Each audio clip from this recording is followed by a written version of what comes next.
Since the initial 7 cases in December, over 70 people in California have contracted measles because an unvaccinated carrier decided that they wanted to visit Disneyland. Needless to say, nobody's really happy about that.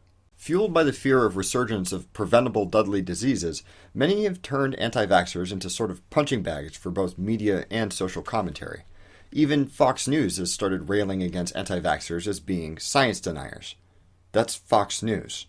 That's not what I'm interested in here. I totally understand where anti-vaxxers are coming from.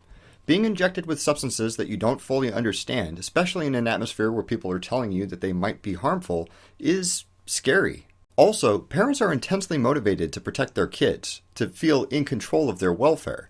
And when the status quo of vaccination doesn't feel like they're doing enough, they'll seek out any way that they can to gain peace of mind that they're doing more than other parents. However, the prevailing scientific consensus is that vaccines are an important and necessary measure against infectious diseases.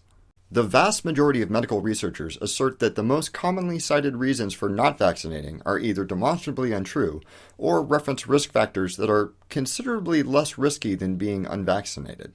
Vaccines weren't really controversial up until around 1998 when Andrew Wakefield raised some concerns that maybe the MMR vaccine was causing autism, concerns which were later refuted several times over by some very large and much better constructed studies than Wakefield ever performed. It's interesting that people would choose to believe amateur anti-vax theorists over trained researchers, to believe that there's some bias which extends to the overwhelming majority of medical experts, which would cause them all to recommend vaccinations, despite supposedly convincing evidence of their dangers. By definition, that accusation is an accusation of conspiracy, a secret plan by a group of people to do something harmful. Whether medical experts are allegedly refusing to examine the evidence impartially, or are being intimidated into silence by their peers, anti-vaxxers are suggesting that those experts are willingly and actively suppressing the truth in favor of a harmful lie.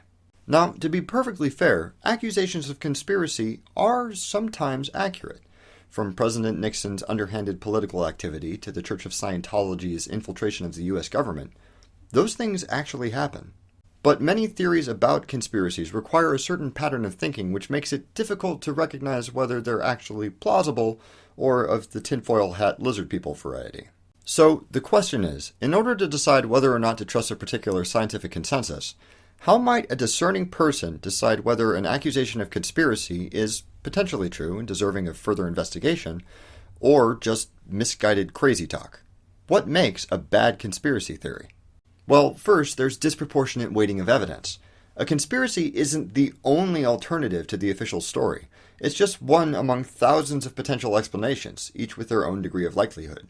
In order to be worth considering, it's not enough to demonstrate 1 or 2 problems with the official story. A plausible conspiracy has to explain all of the evidence, including all of the evidence used in support of the official story, better than the official story does. Most bodies of scientific research have a few contradictory results. As noted in the previous episode, most modern papers acknowledge that there's a small chance that their results are an error or a fluke. As such, a theory about a conspiracy which cherry-picks evidence for its own conclusions while ignoring all contradictory evidence or dismissing it as being a cover-up is probably just overselling an idea that simply isn't well supported. For example, anti-vaxxers will frequently refer to anecdotal cases of vaccines having caused autism, but they won't really talk about or acknowledge the numerous rigorous scientific studies that demonstrate that there's no causal link between the two. Another common trait of bogus conspiracy theories is that they posit an impossibly large number of complicit parties. That's people in the know who ought to come forward who don't for some reason. Considering the incredible lengths that governments go to screen people for top-secret clearance, and considering the regular failures of even those rigorous systems of secrecy, the idea that thousands upon thousands of researchers and experts would all collectively keep their mouths closed about some dark secret for decades is kind of a stretch. So conspiracies have a whole lot of ground to cover before they're plausible explanations for events, yet they still contain all of the drama and allure of a spy thriller, while flattering their believers for being smarter than the rest of the sheeple. Compared to the boring, mundane story that vaccines work exactly the way that doctors think they do, a conspiracy, or a secret that they don't want you to know, is way more exciting. But buying into that conspiracy theory and confirmation bias isn't a rational decision. it puts both the child and everybody who comes in contact with them at significantly increased risk.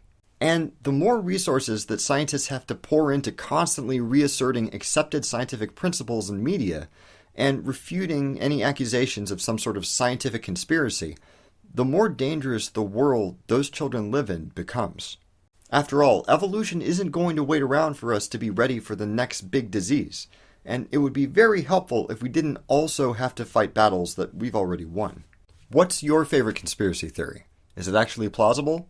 Please leave a comment below and let me know what you think.